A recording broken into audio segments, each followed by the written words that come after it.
Hi everyone, it's Rachel from North Brisbane Psychologists, and I'm here today with one of our newest therapists, Ben. And I'd like to ask Ben for you to introduce yourself to everybody so you can learn a bit about Ben. And we're going to have a bit of a conversation about trauma. I'm Ben. I'm a specialist counsellor here at MBP. In short, the bulk of my experience is around working in sexual and domestic violence specialist services and also in prisons.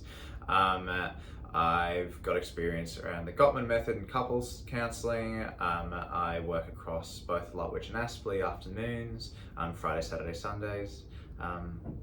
It's the shorter way to say it.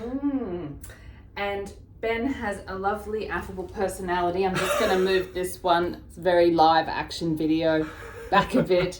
And as you can see, he's got a very congenial personality. And he also works with teenagers and high school students who he forms a rapport with really quickly.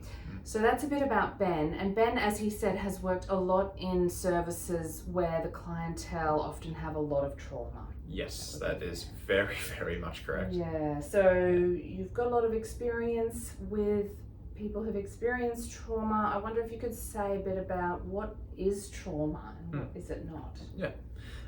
Trauma is very different for different people. At the crux of it, trauma is, your body's response to a situation where you felt really unsafe and really out of control of your safety.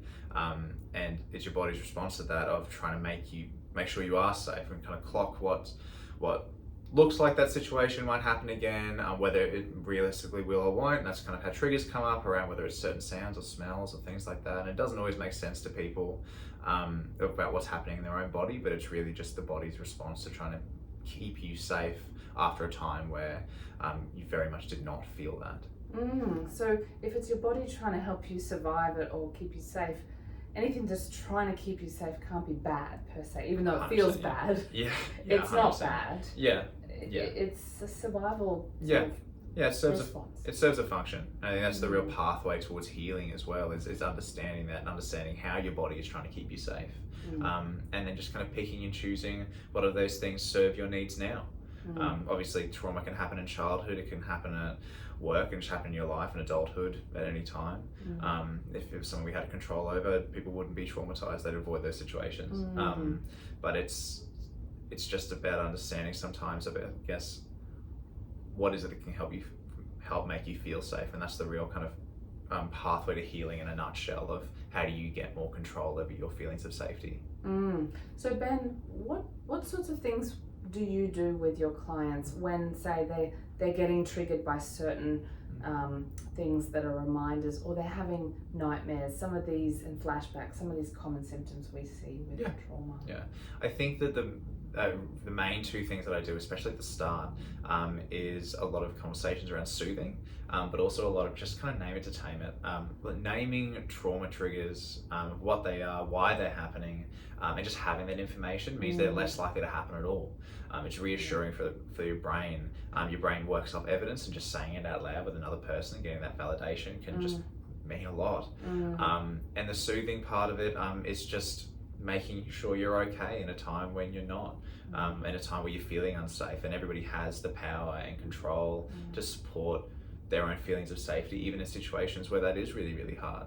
And sometimes the best thing we can do is be that support for ourselves that we know we deserve. And whether that's just kind of big things like going into therapy or talking to loved ones or whatever else it might be, or just little things like just having a coffee or having food that you like, listening to music, things that ground you a bit, just give you a bit more space to move.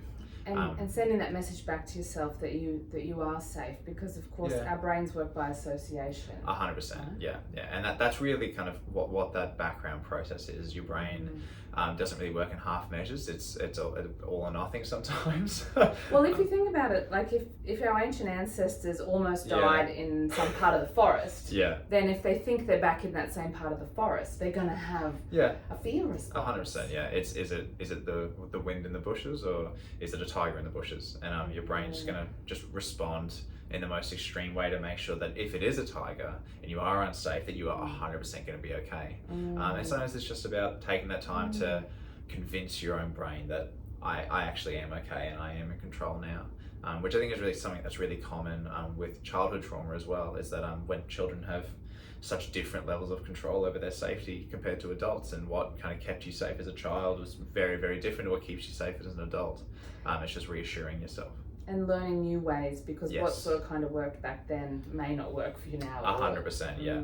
Yeah, like people pleasing, I think, is such a really good example of that. Like it's such an adaptive, healthy way for kids to try and keep themselves safe with and it's really normal, but then you keep using that into adulthood, that becomes unhelpful and unhealthy for you because you're not meeting your own needs. But there's not a switch in your brain that when you become an adult to go, okay, now the game's changed, I have more control. Like it's something you learn. So embodied, isn't it? Yeah, So 100%. it can be slow work, but therapy 100%. can really help you feel supported as you do that slow work. Yeah, 100%. I think that's why a large part of my framework is that people are just the experts in their own needs and their own lives, and just therapy is a space to really enhance that and understand, arm yourself with that knowledge of what works for you and what doesn't, and what's in your control. Yeah, thanks, Ben.